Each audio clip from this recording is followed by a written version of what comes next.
Muito bem, pessoal. Dando continuidade aqui à nossa disciplina, a gente vai continuar na parte de procedimentos do sistema de hidrantes. E aqui a gente vai destacar o seguinte: as bombas de incêndio, os reservatórios, os quadros de acionamento e o esquema isométrico. A gente vai fazer considerações sobre cada, cada um desses itens, as características que é necessário para cada um deles, que os pontos mais importantes do que tem que ter na bomba de incêndio, do que tem que ter no reservatório, do que tem que ter no quadro de acionamento.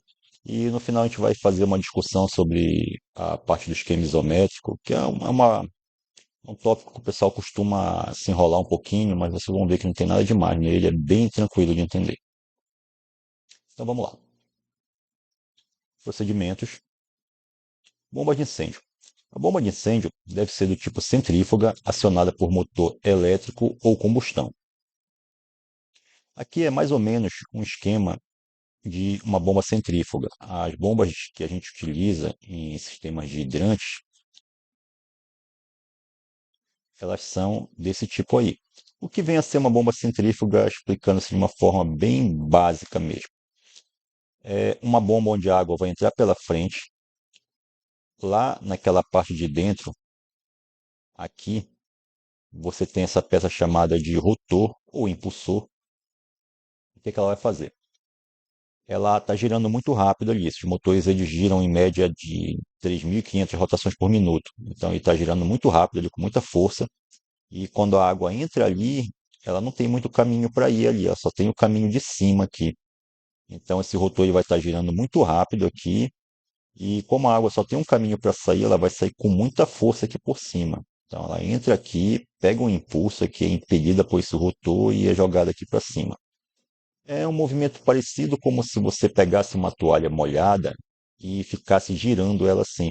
Você vai observar que a água vai sair todinha ao redor da toalha, ela não vai nem para frente nem para trás, ela vai sair mesmo naquele sentido onde a toalha está rodando, naquele eixo que a toalha está girando. Ela vai sair em sentido radial ao giro da toalha. É o mesmo princípio aqui. A água vai tender a sair no sentido radial do rotor aqui, mas como está tudo fechado, ela não tem para onde ir, ela só tem para cima para sair. Beleza, então a bomba tem que ser tipo centrífuga, podendo ser acionada por motor elétrico ou a combustão. O motor elétrico seria isso daí, tem mais ou menos esse aspecto dessa forma aí, esse motorzão atrás, que ele vai ser de acordo com a potência calculada. Aí aqui na frente eu tenho o compartimento que guarda o rotor da bomba, só chama isso aqui de caracol. E aqui em cima tem a saída da bomba. Aqui a sucção dela e aqui o recalque. E o outro tipo que pode ser é uma bomba a combustão, né? Que você tem esse motor grande aqui e a bomba está aqui na frente. Ó. Perceba que a bomba é só essa cabeça aqui. Atrás é o motor. É por isso que se chama de conjunto motor-bomba. A bomba é só essa frente aqui e o motor está aqui atrás. No caso da acionada a combustão, o motor é isso aqui tudo aqui e a bomba é só isso daqui. Ó. Perceba que a tubulação de sucção dela e aqui a tubulação de recalque.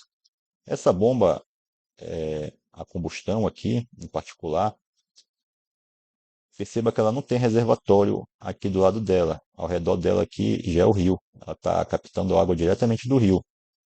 Pode esse tipo de captação? Pode.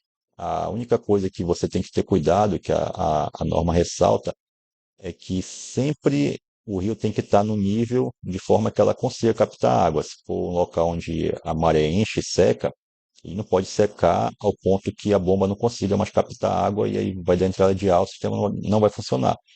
Mas pode ser um rio, um manancial? Pode. Pode ser sem problema nenhum. Seguindo aqui. No caso de ocupações mistas, com uma bomba de incêndio principal, deve ser feito o dimensionamento da vazão da bomba e do reservatório para o maior risco, sendo que os esguichos e mangueiras podem ser previstos de acordo com os riscos específicos. A altura manométrica total da bomba deve ser calculada para o hidrante mais desfavorável do sistema. Vamos ver o que quer dizer isso daí. Imagina que você tem a seguinte situação aqui. Você tem uma edificação altos e baixos, em que aqui no térreo aqui é um supermercado. Aí, para efeito de raciocínio aqui, imagina que é um supermercado pequeno, com a área menor do que 2.500 metros quadrados, e ele é do grupo C2, beleza? E aqui em cima você tem uma outra edificação. Você tem uma academia, que ela é do grupo E1, com uma área também menor que 2.500 metros quadrados. Aqui eu tenho duas edificações com riscos diferentes. O supermercado tem um risco maior do que a academia. Se você for lá na tabela que especifica os tipos de sistema por edificação e por área, você vai ver que o tipo de sistema do supermercado é um e o tipo de sistema da academia é outro. E aqui a gente observa que só tem uma bomba. A mesma bomba, ela atende tanto o hidrante do supermercado quanto atende o hidrante da academia. Imagina que a entrada é por aqui, aí eu tenho aqui o H1, né, o hidrante a não mais do que 5 metros da entrada, e tenho lá no final do supermercado esse H2. Aí imagina que a academia você tem uma escada por fora aqui com uma entrada independente. Aí você vai entrar aqui pela frente, aí você vai ter que esse H3 aqui, o hidrante a não mais de 5 metros da entrada da academia, e lá no final você tem o H4, que é o outro hidrante para proteger a academia. São edificações distintas, porém é alimentada apenas por uma bomba de incêndio aqui, e o mesmo reservatório para as duas edificações. Pode fazer isso? Pode, sem problema. Porém, tem uma peculiaridade aqui. O sistema vai ser dimensionado para edificação de maior risco, nesse caso, o supermercado. Aqui. Se você for na tabela de tipo de sistema e avaliar lá o C2 para essa área aqui, você vai chegar à conclusão de que o tipo de sistema é tipo 3, com uma RTI de 12.000 litros. Se você for na tabela do E1, você vai observar que o tipo de sistema é tipo 2, com uma RTI de 8.000 litros. Então, o sistema ele vai ser dimensionado para o maior risco, ou seja, vai ser um sistema tipo 3, com 12.000 litros. Aí a bomba vai ser calculada como se estivesse calculando para o supermercado. Observação. Nesse caso, a bomba de incêndio será calculada levando em consideração o tipo de sistema e a RTI do supermercado, que é como eu expliquei. Ele vai ser calculada para edificação de maior risco. E qual seria o hidrante mais desfavorável daí? Só a título de informação. Seria o H3. Por que seria o H3? Imagina aqui a bomba de incêndio. Imagina o reservatório. Quando a água desce por aqui, ela chega no H4 aqui, ela chega com uma determinada altura aqui. Imagina que eu não vou pensar na bomba funcionando ainda, eu vou só analisar o caminho da água. A água vai descer pelo reservatório, vai chegar até o H4 aqui com uma força proporcional a essa altura que ela está aqui, ou seja, com uma altura manométrica proporcional à altura do próprio reservatório. Beleza. Se eu analisar o H2, percebo que ele está na mesma distância praticamente do H4 e ele está com um pouco mais de altura. Então, quando essa água descer por aqui, ela vai percorrer essa distância aqui e vai descer tudo isso aqui, já vai chegar com uma determinada força aqui. Aí, embora avaliar o H3 e o H1. A água, quando descer do reservatório, ela vai ter que percorrer toda essa tubulação aqui. Porém, aqui no H3, ela está na mesma altura que o H4. Ela só perdeu mais força até chegar aqui em relação à força que ela tinha no H4. Você tem toda a perda de carga dessa tubulação todinha aí. Beleza, bora avaliar o H1. Ela vai fazer o mesmo percurso, vai descer do reservatório, vai percorrer isso aqui tudinho, perdendo carga aqui. Porém, ela vai ganhar um incremento de carga aqui relativo a essa altura que ela está descendo aqui. Então, o H4, ela perdia esse pouquinho de energia aqui e tinha essa altura de energia. Para o H3, ela vai percorrer isso daqui tudinho e vai ter a mesma altura de energia que o H4. Então, o H3 ele é mais desfavorável hidraulicamente em relação ao H4. E em relação ao H1 e o H2, é mais ainda, porque o H1 e o H2 ainda tem mais essa altura de água que vai ter aqui, mais essa força que a água vai ter quando ela descer essa alturazinha aqui. Então, o H3 seria o nosso hidrante mais desfavorável hidraulicamente. É ele que seria utilizado para os cálculos de dimensionamento. Isso não vem muito ao caso, mas só explicando para a gente entender mais ou menos o racional por trás do cálculo da bomba de incêndio. O curso de vistoria ele não aborda cálculos, ele vai abordar o sistema de uma forma mais qualitativa. É você chegar no local, saber como o sistema funciona e ver se ele tem todos os elementos que ele tem que ter. Já no curso de análise, já entra essa parte de cálculo, como é que ela vai ser feita e tal, tudinho, mas só para explicar o racional por trás do sistema, como ele funciona. Vamos seguindo. Aspectos gerais. As dimensões das casas de bombas devem ser tais que permitam acesso em toda a volta das bombas de incêndio e espaço suficiente para qualquer serviço de manutenção local, as bombas de incêndio e no painel de comando, inclusive viabilidade de remoção completa de qualquer das bombas de incêndio.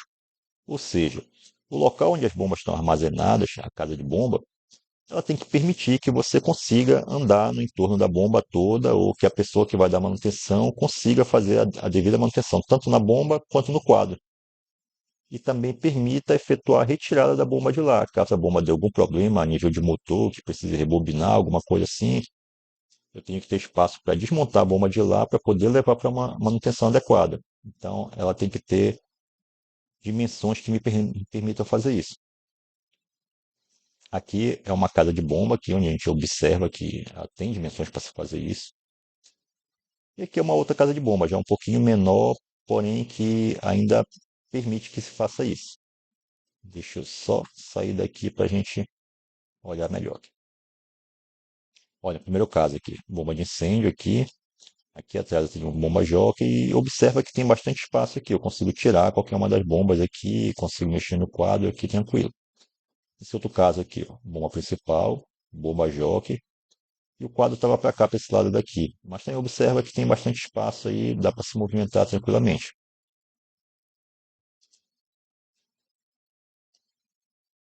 As casas de bomba, quando estiverem em compartimento enterrado ou em barrilete, devem possuir acesso, no mínimo, por meio de escada tipo marinheiro, sendo que o barrilete deve possuir, no mínimo, 1,5 metros de pé direito.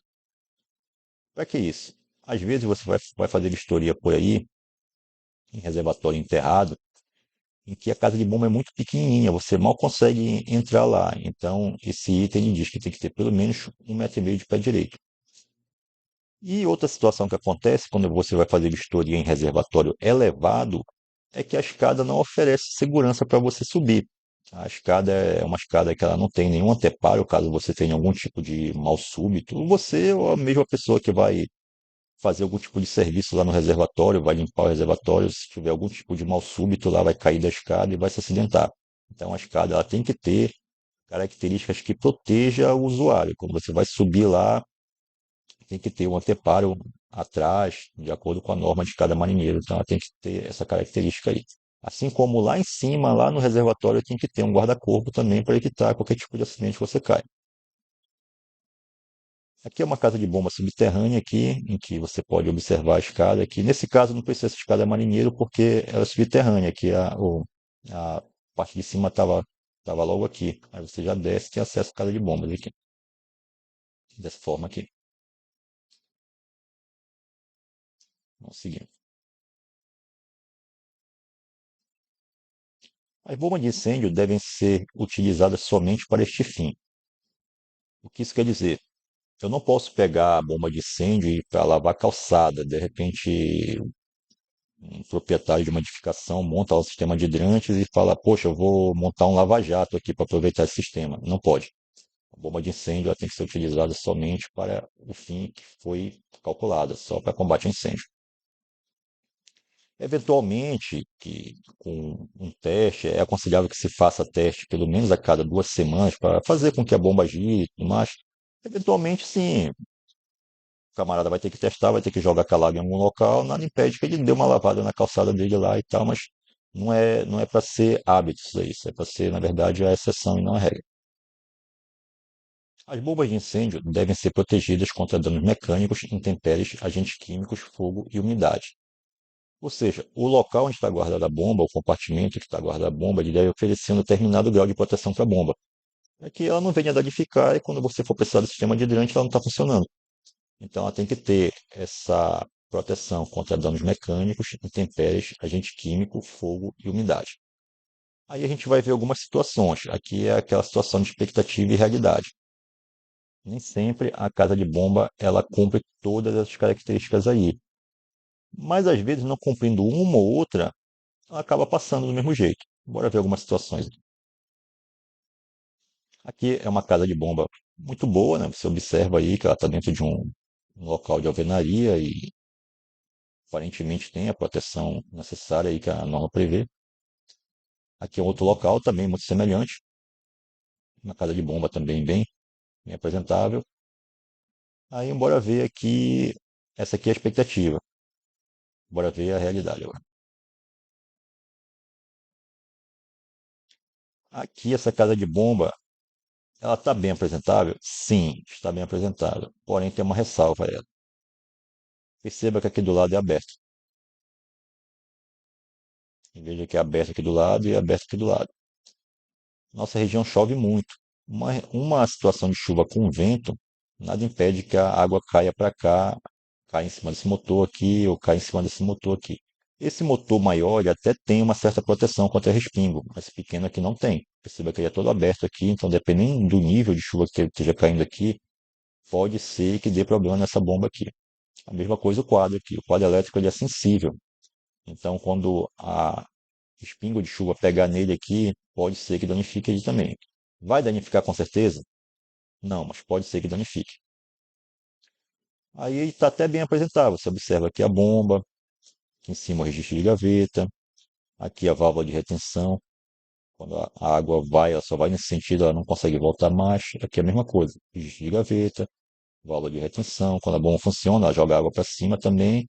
E a água ela escorre para cá e para cá. Para cá para a esquerda, ela vem e bate aqui nessa válvula. Para cá para a direita, ela vem e percorre a rede de hidrante normal.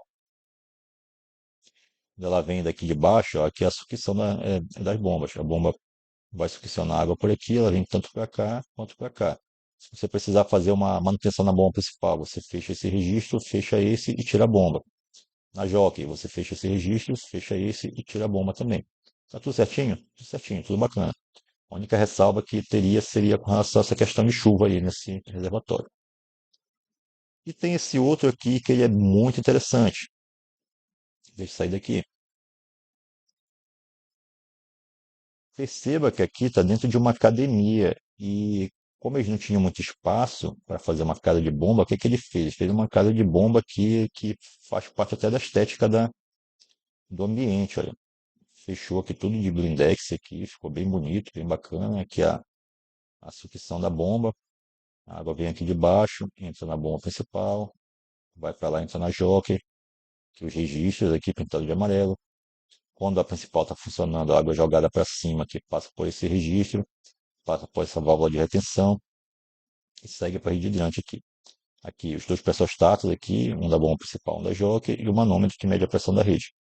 Mesma coisa também, quando a água vem para a jockey aqui, ela passa pelo registro. Quando a jockey funciona, ela joga para cima a água que passa por esse registro, passa pela válvula de retenção que está bem aqui e segue para a rede hidrante. Ela tenta seguir para a bomba principal, mas não consegue, porque ela é barrada aqui nessa válvula. Então, está tudo certinho aqui em termos de isométrico. Só essa ressalva com relação a se essa casa de bomba oferece a resistência mecânica suficiente aqui. Mas isso foi aprovado, esse estabelecimento está funcionando certinho, então a avaliação do historiador foi que não tinha problema nenhum. Mas não deixa de ser um caso interessante. Vamos seguir. O funcionamento automático é indicado pela simples abertura de qualquer ponto de hidrante da instalação. Tá. Até aqui a gente falou como é que se processa os elementos, o que é que tem que ter, sobre a bomba, sobre ligação independente do quadro. Mas uma pergunta fica no ar. Como é que o sistema de hidrante funciona mesmo, no valendo? O que é que ele tem que apresentar? Como é que ele tem que operar? O que é que eu tenho que fazer para que ele funcione? Porque eu não posso querer fiscalizar uma coisa que eu tenho dúvida de como é que ele funciona, que fica até contraditório. Então, aqui a gente separou aqui um passo a passo de como o sistema de hidrante funciona. Funcionamento da rede de hidrante. Bora lá. Por ser um sistema automatizado, o sistema de hidrante necessita da ação humana para funcionar através das seguintes etapas. O sistema de hidrante ele não é um sistema automático. Ele não vai estar lá quando acontecer um incêndio, ele vai funcionar automaticamente sem nenhum tipo de interação. Não, quem é que funciona assim? O sistema de detecção e alarme funciona dessa forma e o sistema de chuveiros automáticos que vocês vão ver mais na frente. Não precisa de interação humana. É só a interação dos elementos de um incêndio, seja fumaça, seja fogo, e o sistema vai começar a funcionar. O hidrante não. Vai começar o incêndio e você precisa de uma interação humana para começar a utilizar o hidrante. Então, ele é um sistema automatizado e não um sistema automático. E quais são o passo a passo para funcionar ele? Normalmente, o sistema vai estar pressurizado a uma pressão pré-estabelecida, marcada no manômetro. Aquele manômetro que a gente viu nas outras fotos, ele fica marcando uma pressão lá. Para as redes de hidrantes normais por aí, que a gente costuma ver, de comércio, de academia, de escola, essa pressão fica em torno de 4 a 6 bar, mais ou menos. Então você vai ler naquele manômetro ali e vai estar marcando lá em torno de 4 a 6 bar. Isso quer dizer que a rede está pronta para funcionar. Ao se abrir qualquer uma das tomadas de água, a pressão interna cairá. Quando você abrir algum registro globo angular, logicamente aquela pressão que está marcando de 4 a 6 bar, como vai começar a sair água, aquela pressão vai começar a diminuir, vai começar a ter uma perda ali. Deixa eu fechar minha janela aqui. A queda de pressão é detectada por um sensor, pressostato ou chave de fluxo, o qual envia um sinal elétrico para o quadro de comando que acionará a bomba, fazendo com que a água saia no registro globo angular com a pressão e a vazão que for dimensionado hidraulicamente. Ou seja, são três simples passos para você acionar o sistema de hidrante. O sistema vai estar pressurizado já a uma determinada pressão. Quando você abrir qualquer registro globo angular da rede, vai começar a sair água e a pressão, consequentemente, vai começar a cair. Quando essa pressão começar a cair, ela vai ser detectada por um sensor. Pode ser um pressostato, uma chave de fluxo. E esse sensor ele vai transformar aquele sinal de pressão em sinal elétrico e vai mandar sinal elétrico para o quadro que vai acionar a bomba. E a bomba vai começar a funcionar e vai sair água da forma como ela foi calculada para sair, com a pressão e vazão lá pelo aquele registro globo angular que você abriu. E, logicamente, se você conectar uma mangueira e um esguicho lá naquele registro globo angular, você vai ter condições de combater um incêndio que possa estar ocorrendo. Então, o funcionamento da rede de hidrante é dessa forma aí, bem simples.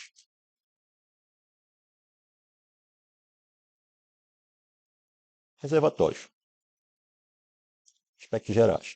Quando o reservatório atender a outros abastecimentos, as tomadas de água devem ser instaladas de modo a garantir o volume que reserve a capacidade efetiva para combate.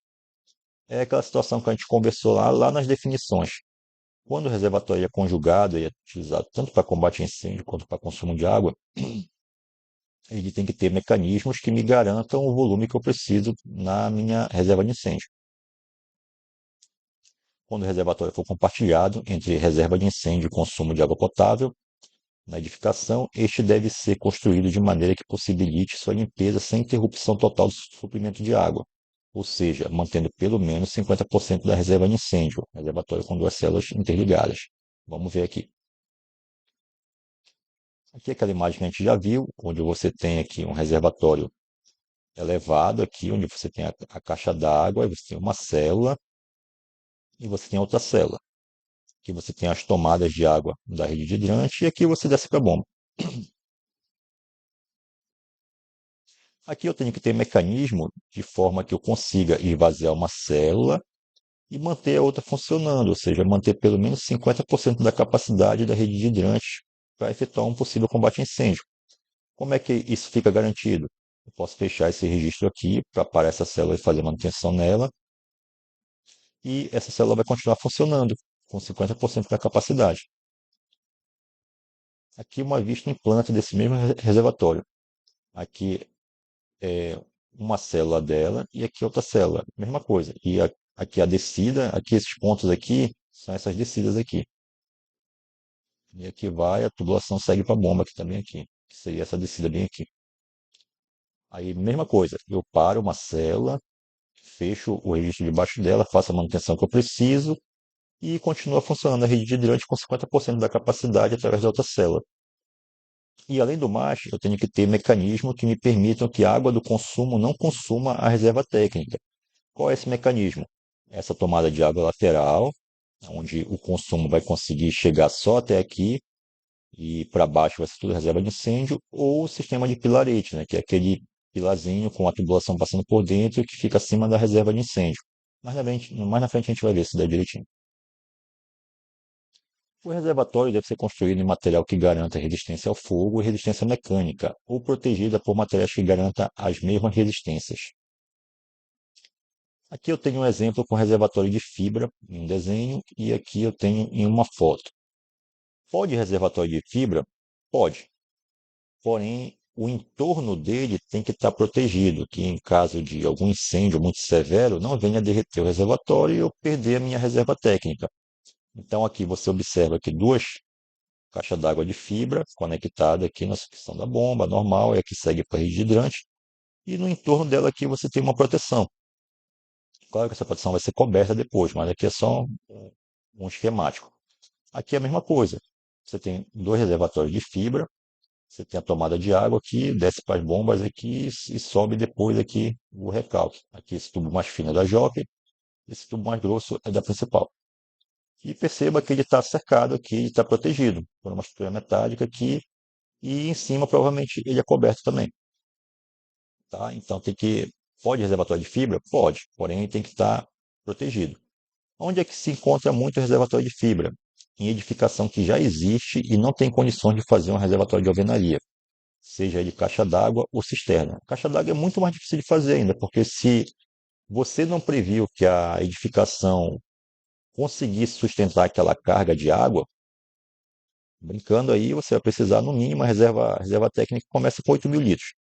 Então já são 8 toneladas que deveria ser previsto na sua estrutura que não foi previsto. Então é meio difícil você construir uma caixa d'água. Aí resta a situação da cisterna, mas não é todo local, toda edificação que permite você cavar para fazer uma cisterna.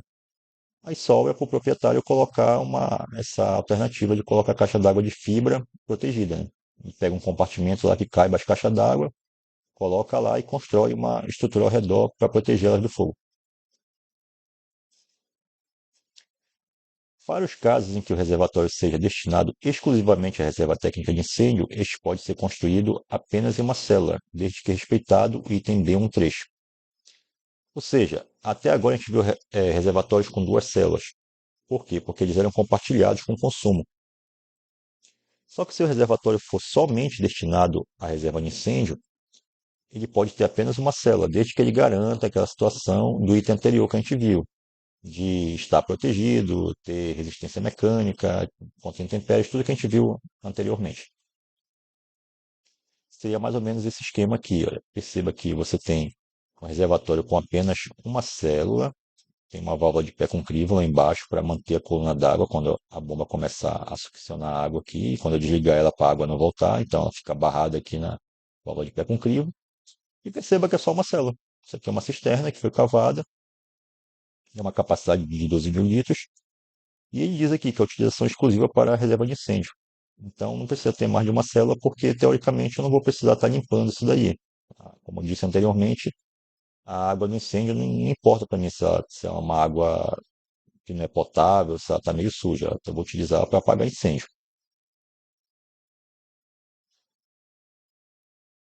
Quadro de acionamento. A automação da bomba principal ou de reforço deve ser executada de maneira que, após a partida do motor, o seu desligamento seja somente manual no próprio painel de comando localizado na casa de bombas. Esse item é meio polêmico, porque perceba que ele diz que a partir do momento que a bomba, quando ela for automatizada, ela tiver um quadro, a partir do momento que ela começa a funcionar, se eu fechar o hidrante e voltar ao normal, ela não deve desligar. Ela só deve desligar lá na casa de bombas, lá no quadro. Aí isso gera uma série de problemas. Porque é o seguinte: se for uma bomba em que o reservatório seja um reservatório a nível do piso ou enterrado, que está ali naquele mesmo nível da edificação ali no térreo, você pode dar uma corridinha lá e desligar o quadro, beleza. Agora imagina que o seu reservatório está em um prédio de 50 andares, que o quadro está lá do lado da bomba, lá em cima, embaixo da caixa d'água. Toda vez que você acionar a bomba, você vai ter que ir lá em cima e desligar lá no quadro. A gente vê uma inviabilidade aí nisso daí. Então esse item aí ele vai ser revisto na próxima atualização da norma. O que a gente já cobra hoje, na prática? A bomba pode ligar e desligar automaticamente? Pode, desde que ela não tenha funcionamento intermitente. O que seria isso? Quando o reservatório é elevado, que a bomba funciona por chave de fluxo, lembra, a chave de fluxo ela fica, é uma palheta que fica dentro da tubulação e quando você tem fluxo de água, a palheta movimenta e liga a bomba. Se para o fluxo de água, a palheta volta ao normal e a bomba desliga. Isso aí, beleza.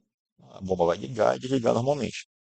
O problema está quando é uma bomba que funciona com pressostato. Que com pressostato, o que acontece? O pressostato ele detecta queda e aumento de pressão para ligar ou para desligar a bomba. Se a pressão cai, ele liga a bomba. Se a pressão sobe, ele desliga a bomba. Porém, quando você abre o hidrante, a pressão cai. Até um certo ponto que a bomba liga. Quando a bomba liga, essa pressão ela sobe um pouquinho, mas ela sobe para a pressão que você vai utilizar para combater o incêndio. Ela não deve subir até a pressão que a bomba desliga. E o que seria o funcionamento intermitente? O pressostato, se ele estiver mal ajustado, o que, que vai acontecer? Quando você abrir o hidrante, a pressão vai cair e vai ligar a bomba. Porém, quando a bomba entrar, a pressão vai voltar a subir e vai desligar a bomba. E como o registro ainda está aberto, a pressão vai retornar a cair de novo e vai ligar a bomba de novo. E quando a bomba ligar, ela vai restabelecer a pressão e vai chegar na pressão de desligamento de novo. E vai ficar nesse movimento. Isso é um movimento intermitente, que a gente costuma dizer. Se a bomba tiver com funcionamento intermitente, a gente não aceita a vistoria, a gente reprova a vistoria e manda ajeitar, manda automatizar a bomba da forma correta. Porque o que esse tipo de funcionamento acarreta? Ele queima a bomba ou queima o quadro. As bombas de incêndio são motores grandes, então não são motores para você estar ligando e desligando ele rapidamente, que é o que acontece no funcionamento intermitente. Então, ela pode ligar e desligar automaticamente? Pode, desde que ela não fique com funcionamento intermitente. Ela ligue e fique funcionando normal, você consiga combater o incêndio, e só quando você fechar o seu registro, você acabar a operação, fechou o registro, ela vai e se desliga automaticamente. Aí funciona. Mas tem esse item aí e fica essa ressalva aí que a gente não cobre ele na totalidade. E ele vai ser modificado na próxima versão da IT. As bombas de incêndio podem ser acionadas manualmente por meio de dispositivos instalados junto a cada hidrante ou mangotinho, desde que o número máximo de hidrantes ou mangotinhos não exceda 6 pontos. O que isso quer dizer? A bomba ela nem sempre ela precisa ser automatizada, porque a gente entende que você colocar um quadro de comando é mais um equipamento que vai ser comprado, vai exigir mais recurso, tudo mais. Então é permitido que essa bomba seja acionada só por botoeira, não precisa ter uma automatização, porém até 6 pontos apenas. Como é que seria isso? Seria mais ou menos isso aqui, ó. Você tem a sua caixa de hidrante e do lado você tem uma botoeira de acionamento da caixa. Essa botoeira, ela vai ligar a bomba de incêndio e tem uma dessa em cada uma das caixas, mas podendo ser somente até 6. A partir de 6 tem que ser automatizada mesmo e abrir a partir da abertura do hidrante. Nesse caso aí, ou nesse aqui também, nesses casos aí, a bomba não liga com a abertura do hidrante. Ela só vai ligar quando você acionar essa botoeira. Você vai abrir o hidrante, a bomba não vai ligar. Quando você acionar a botoeira, ela vai ligar a bomba e vai começar a sair água normalmente. O painel de sinalização das bombas principal ou de reforço, elétrica ou combustão interna, deve ser dotado de uma botoeira para ligar manualmente das bombas, possuindo sinalização ótica e acústica, indicando pelo menos os seguintes eventos. Aí aqui vem novamente a situação de expectativa e realidade. Tem esse item da norma aí que a gente vai ver que ele pede certas características do quadro. Porém, nem sempre essas características são atendidas. Só que o sistema funciona de forma normal. Se você tem o sistema de hidrante, está funcionando, o quadro está ok, a gente aprova a vistoria, normal. Mas nem sempre tem essas sinalizações que a norma pede aqui. Se a bomba for elétrica, o que é que ela tem que ter no quadro de sinalização dela? Ela tem que ter sinalizado lá que o painel está energizado. Depois que a bomba começar a funcionar, tem que ter um sinaleiro dizendo que ela está em funcionamento. Se cair uma fase da rede, ela tem que indicar que é falta de fase. E se por um acaso a porta do quadro, o comando de partida dele, que são os botões que tem na porta, tiver sem energia, tem que ter também um sinaleiro indicando isso daí. Painel energizado, beleza. Quando você alimentar o quadro, chegar a energia e ligar o quadro lá, vai estar o sinaleiro verde ligadinho lá, bacana, de que está energizado. Bom em funcionamento, beleza também. Quando você acionar a bomba, que ela estiver funcionando, ela vai acionar um sinaleiro também que vai ficar apitando e vai ficar aceso lá, dizendo que ela está funcionando.